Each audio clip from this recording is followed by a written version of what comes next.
The city skyline glowed outside my apartment window, but I barely noticed it. I was too busy smiling down at my phone, rereading his last message.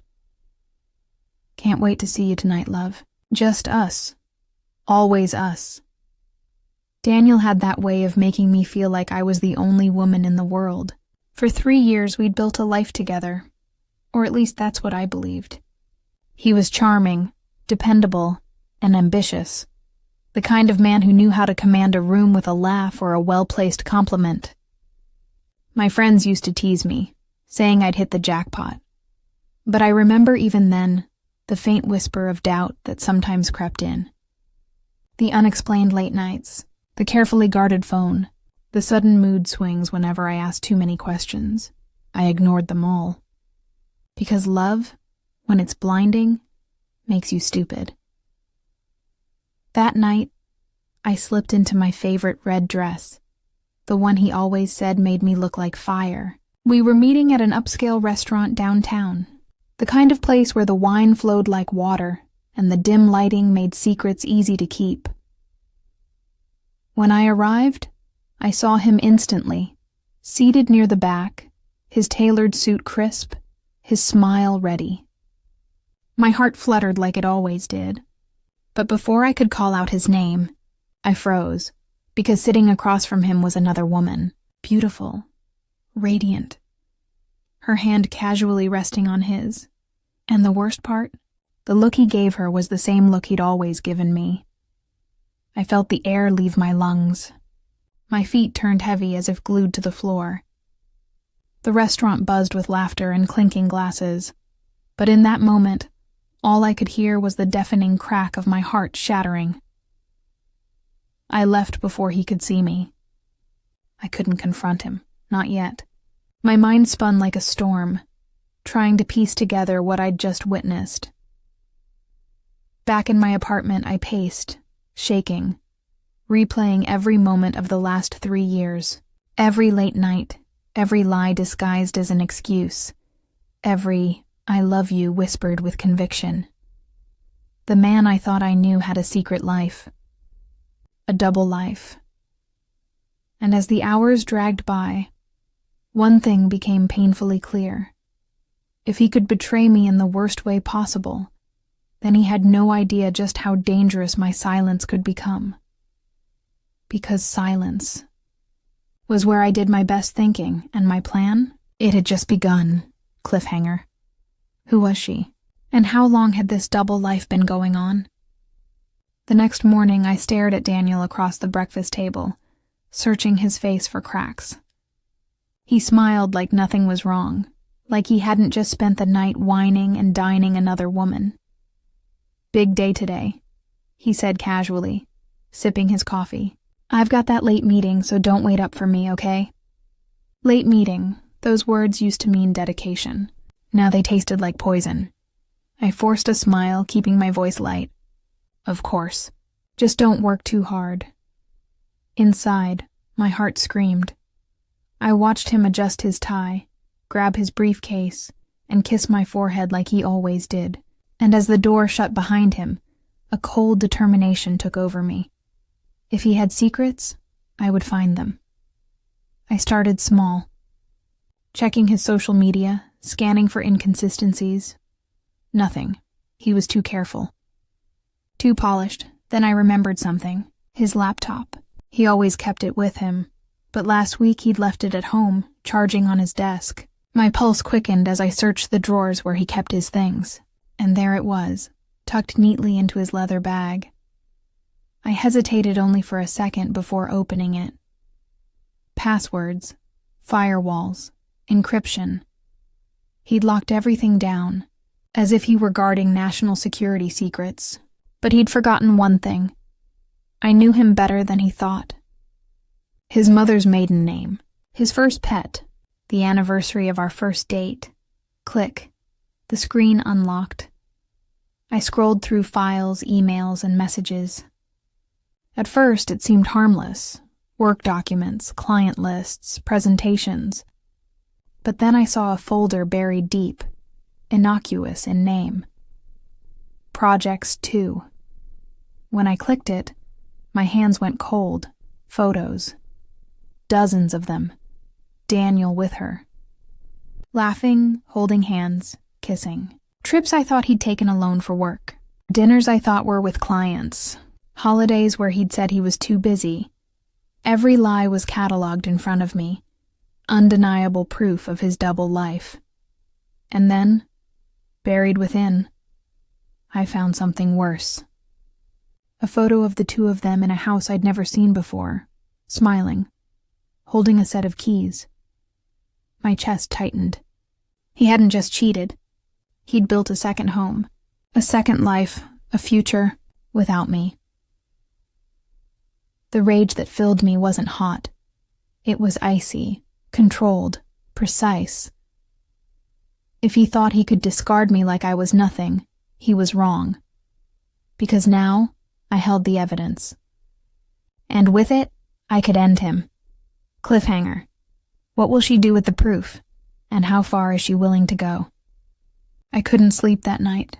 The image of that woman, smiling at Daniel, holding the keys to their secret home, burned into my mind like a scar.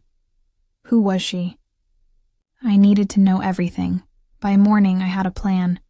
I called in sick to work, slipped on my coat, and waited outside Daniel's office building. I knew his schedule too well. He always went out for lunch around 1 p.m. Sure enough, at 12:55, I spotted him. But he wasn't alone. She was there. Tall, elegant, with soft brown curls cascading over her shoulders.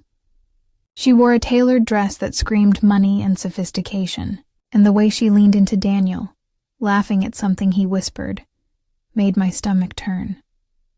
I kept my distance, my sunglasses shielding my eyes as I trailed them across the street into a cozy little cafe.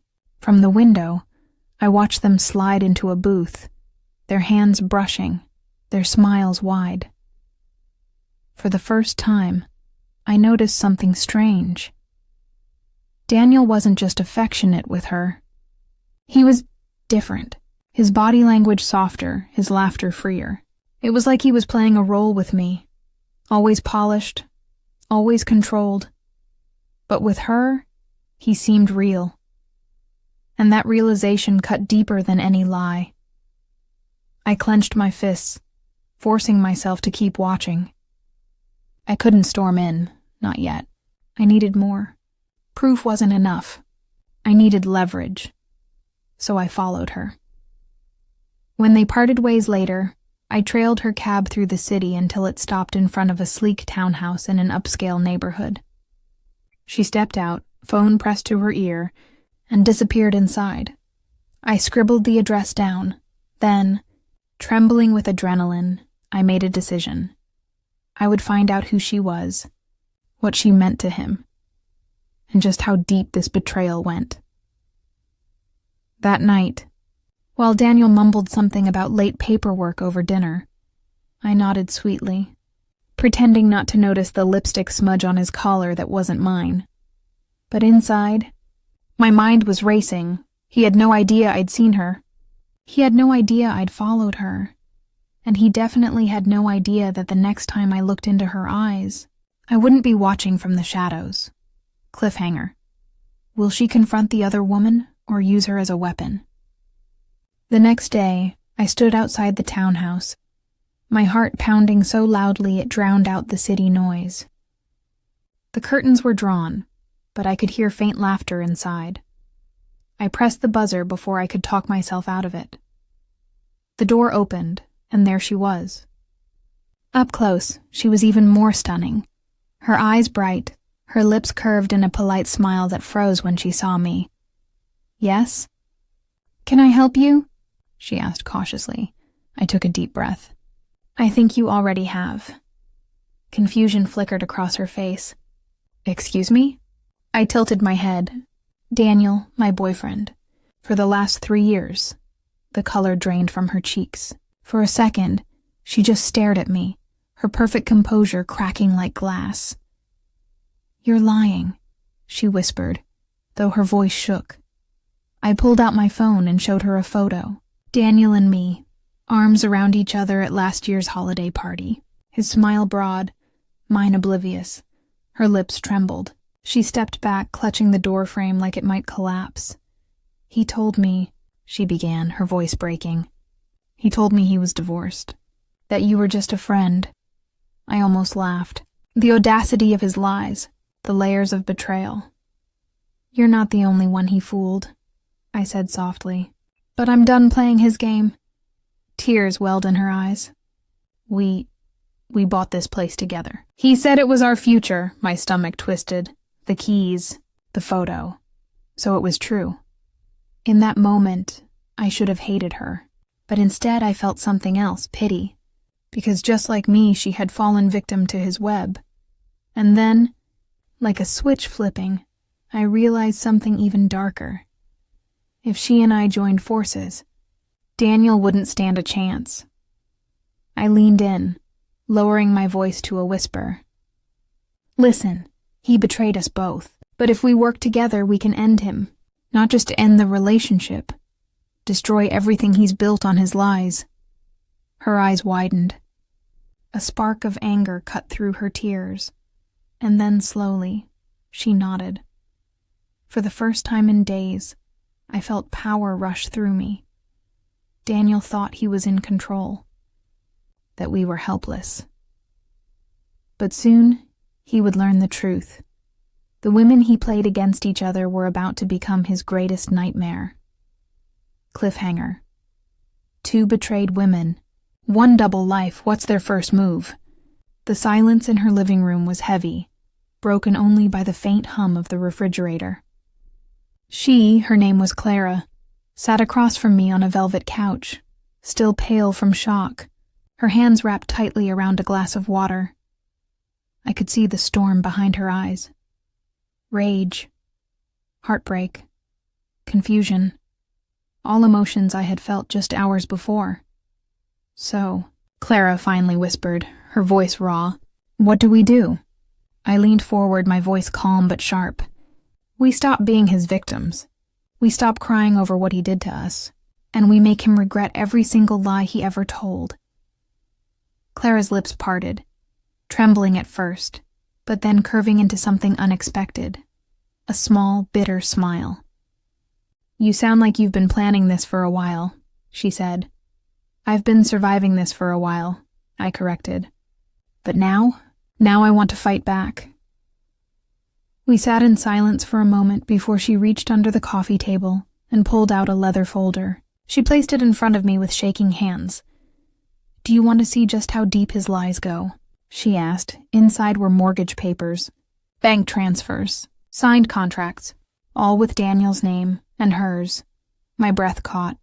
He wasn't just cheating emotionally. He was building another life, another home, another identity.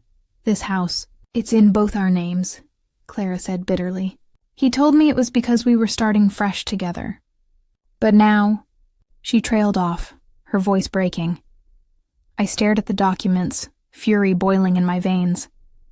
"He thinks he's untouchable. He thinks we'll just swallow the betrayal and walk away." Clara's eyes hardened. "He doesn't know us." I leaned closer, lowering my voice to a conspiratorial whisper. "So here's what we do. We don't just expose him. We destroy him, his reputation, his finances, his fake future, piece by piece." Clara's face changed, her grief reshaping into something fierce. For the first time, she looked alive again. And in that moment, we made a silent pact. We weren't just 2 broken women anymore. We were allies, and Daniel's double life was about to come crashing. Down. Cliffhanger. Their first strike is about to begin. But how will they set the trap? The plan started small, calculated. We couldn't just barge in and confront him. Daniel was clever, manipulative. If we made one wrong move, he'd twist it back on us, make us look crazy. So we decided to hit him where it hurt most. His pride. "He thrives on control," I told Clara as we mapped everything out on her kitchen table. "Every lie, every detail, it's all about him staying in power. We take that power away and he'll crumble." Clara nodded, flipping through her phone. "I have access to our joint email account. He doesn't know I check it sometimes. She paused, her brows furrowing. Wait, look at this. She slid the phone across the table. My heart nearly stopped. It was an email confirmation. An expensive hotel reservation under Daniel's name. Tomorrow night. 2 guests, suite booked for the entire weekend. I clenched my jaw. He's meeting someone. Probably me one night, you the next. Or maybe another woman entirely. Clara's face darkened. What if we both show up? A dangerous smile crept onto my lips. Better. What if we catch him red-handed and make sure he can never deny it? The trap began to take shape. Clara would book the room next door under her name. I'd wait inside the lobby. Together we'd gather evidence, photos, recordings, proof that could ruin him both personally and professionally. But that wasn't enough. No, we needed more than proof. We needed humiliation. What does he care about most? Clara asked. I didn't hesitate. His image. He's the charming, successful guy who everyone trusts. If that cracks, if people see the real Daniel, he loses everything. Her eyes lit with fire. Then let's crack it wide open. That night I sat on my bed, staring at the ceiling, adrenaline flooding my veins. Tomorrow was the beginning of the end. I thought about all the nights I had believed his lies. All the times he had kissed me goodnight while secretly building a life with someone else. And I realized something. For the first time, I wasn't scared of him, I was ready, and Daniel had no idea the two. Women he thought he owned were about to set fire to his perfect little kingdom. Cliffhanger. The hotel confrontation. Is coming. Will Daniel walk right into their trap? The lobby smelled faintly of roses and polished marble. I stood near the front desk, clutching my phone, pretending to scroll. My heart pounded so loud I swore the receptionist could hear it. Clara was already upstairs in the room next door, her voice shaking on the phone as she whispered, "Remember, don't move until he's inside. Then call me." I nodded, though she couldn't see. "We've got this." At exactly 7:45 p.m., Daniel arrived. He strolled through the sliding doors like he owned the place. Hair perfectly styled, suit pressed, that same charming smile he used on everyone. He greeted the receptionist as though he were a celebrity, spinning his car keys in one hand. But then I saw her. Not Clara. Not me. Another woman. You could have knocked the air out of me.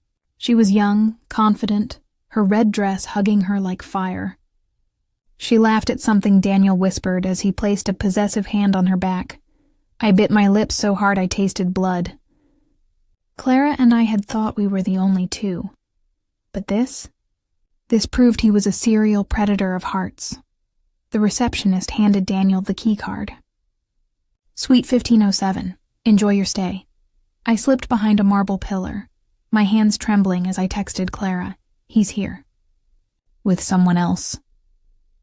There was a pause. Then her reply lit up the screen. "Perfect. Let him walk into his own grave." I waited until Daniel and his guest entered the elevator, laughing like newlyweds before I moved. My legs felt like stone, but I forced them to carry me to the second elevator. My thumb hovered over the record button on my phone. The ride up felt endless. When I reached the 15th floor, the hallway was quiet, carpeted in thick burgundy. Suite 1507's door clicked shut just as I stepped out.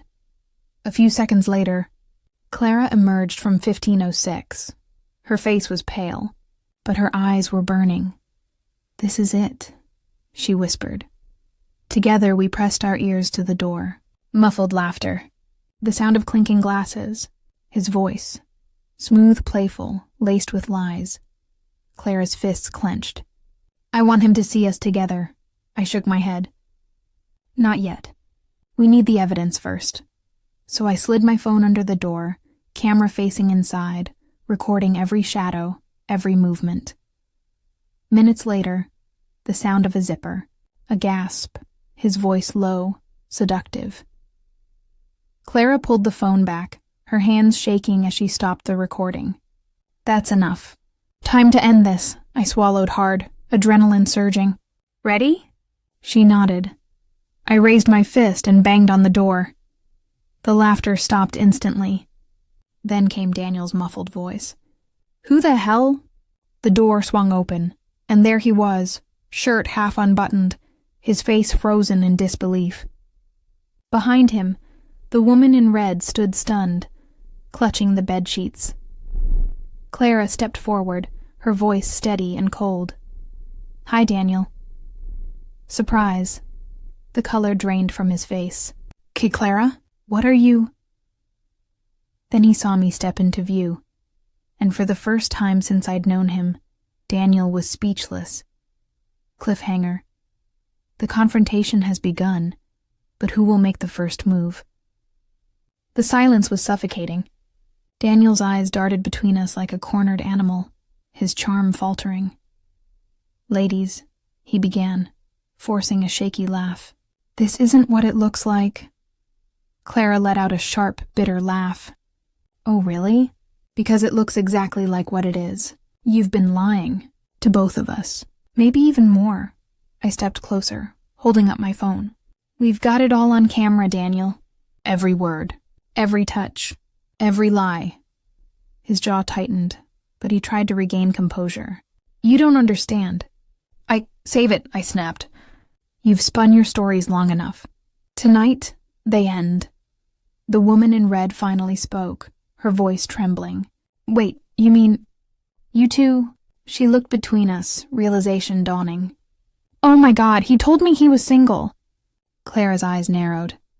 And he told me he was faithful. And told her, she nodded toward me, that she was his only one. See the pattern? Daniel's mask slipped further. Stop this. You'll ruin everything. That's the point, I hissed. He lunged forward, trying to snatch the phone from my hand, but Clara blocked him, shoving him back with surprising force. You don't get to control us anymore, she spat. Daniel's face twisted with rage. You think you can just humiliate me? Do you know who I am? Do you know what I can do? I leaned in, my voice a razor's edge. Yes, Daniel. We know exactly who you are. That's why this video is going to your boss, your family, your friends, everyone who thinks you're some perfect man. The color drained from his face. The confident, charming Daniel was gone. In his place was a desperate man realizing his empire was about to collapse. But we weren't done. Not yet, Clara smirked, pulling out her phone. Smile, Daniel, because this is the last time anyone will ever look at you the same way again. The flash of the camera lit his face, capturing his panic forever. The woman in red grabbed her purse and stormed past us, muttering, You're disgusting. And Daniel? He just stood there, shaking, his perfect double life unraveling before his very eyes. Cliffhanger. The women have exposed him. But how far will they go to end his double life? Daniel slammed the hotel door shut after the woman in red fled, his composure shattered, his face twisted between anger and desperation. You two don't know what you're doing, he hissed, running a trembling hand through his hair. This could ruin me. That's the point, I said coldly, holding the phone tighter. Clara crossed her arms, her voice low but steady. For months you played us like pawns. Lied to us, lied to her, lied to everyone. Now the game's over! Daniel's jaw clenched, and for a moment, I thought he might actually cry. But instead he tried to bargain. Listen, I'll fix this. We can work it out. No one else needs to know. You'll both regret it if you take this public. I laughed, but there was no humor in it.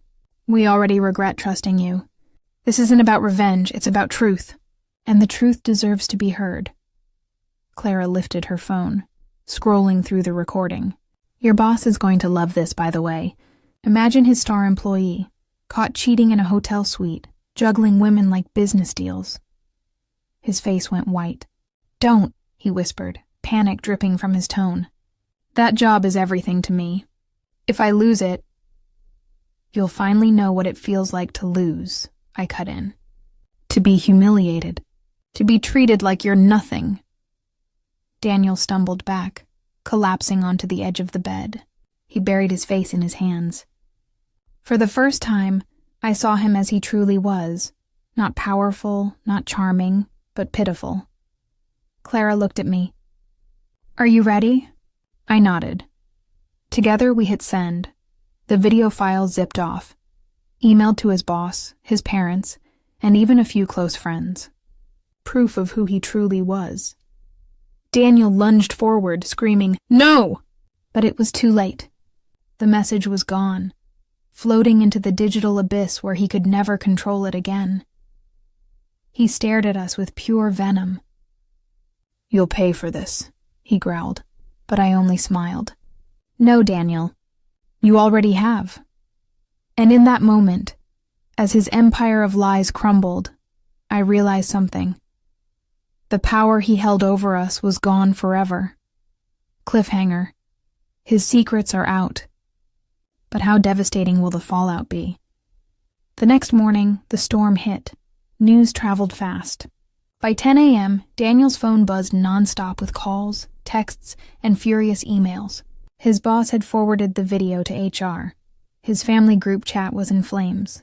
His carefully built image was gone in a blink. I watched from a safe distance as his world collapsed. At work, whispers spread like wildfire. Colleagues who once admired him now avoided his gaze. His boss called him into the office and, within minutes, escorted him out with a box of his belongings. Clara and I stood nearby, watching silently. He glanced at us on his way out, eyes bloodshot, his voice hoarse. "You think you've won?" Clara raised her chin. "No, Daniel. We didn't win. You lost all by yourself." The final blow came days later. The woman in red posted her own story online, exposing him further. Screenshots, texts, lies. Soon, Daniel's name was trending for all the wrong reasons. He became the cautionary tale he never thought he'd be. Meanwhile, Clara and I, we walked away. Not as victims, but as survivors who had reclaimed our voices. I remember standing in the sunlight outside our office building, a gentle breeze lifting my hair. Clara looked at me, her lips curving into the faintest smile. "Do you regret it?" she asked softly. I shook my head. "Not one bit. He thought he could play us forever. But in the end, his lies destroyed him, not us." Clara let out a breath, almost like a laugh. "Guess we finally ended his double life." For the first time in months, I felt free. Free from his manipulation. Free from his control. Free from the weight of his betrayal. Daniel had cheated in the worst way possible. But in the end, his downfall was even worse. And as I walked away with Clara by my side, I realized something powerful. Sometimes the sweetest revenge isn't just exposing the liar. It's watching them destroy themselves with the very lies they thought would keep them safe. The end.